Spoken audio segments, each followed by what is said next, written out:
भाई माने गोटे सेकेंड रे महल किछि अलग ହେଇଗଲା ଲୋକମାନେ ଭାବି ପାଇଲେନି କୁଆଡେ ଯିବେ ଚିନ୍ତା କରି ପାଇଲେନି କଣ ହେଇଗଲା। ଭାଇ ମାନେ ରାମ ରାମ। ଆପଣ ମାନେ ଦେଖିପାରୁଥିବେ ଏ ଘଟଣାଟି ହେଉଛି ନେପାଳର। ଅଚାନକ ପାଣି ମାଡ଼ି ଆସିଲା, ଲୋକମାନେ ଚିନ୍ତା କରି ପାଇଲେନି କୁଆଡେ ଯିବେ, କେମିତି ରକ୍ଷା ପାଇବେ। 5 ମହଲା ଉପରକୁ ବି ପାଣି ଉଠି ଆସିଛି। ଦେଖନ୍ତୁ କେତେ ଦୁଃଖର ବିଷୟ।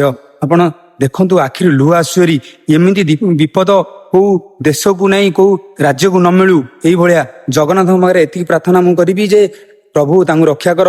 ଆଉ ସବୁଠୁ ବଡ ଦୁଃଖର ବିଷୟ ହେଉଛି ଆମ ଭାରତୀୟ ବି 105 ଜଣ ଲୋକ ଏଥିରେ ଫସିକି ଅଛନ୍ତି।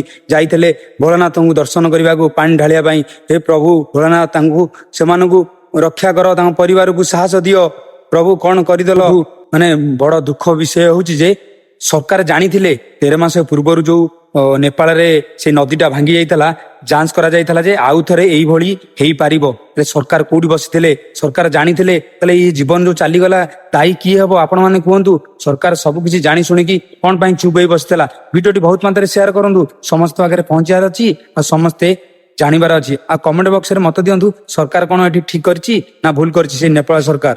ଆଉ ସେ ଜଗନ୍ନାଥ ପାଖରେ ଗୋଟାଏ ପ୍ରାର୍ଥନା କରନ୍ତୁ, ସମସ୍ତଙ୍କୁ ସାହସ ଦିଅନ୍ତୁ ଆଉ ସବୁ ପରିବାରକୁ ସାହସ ଦିଅନ୍ତୁ। ଜୟ ଜଗନ୍ନାଥ।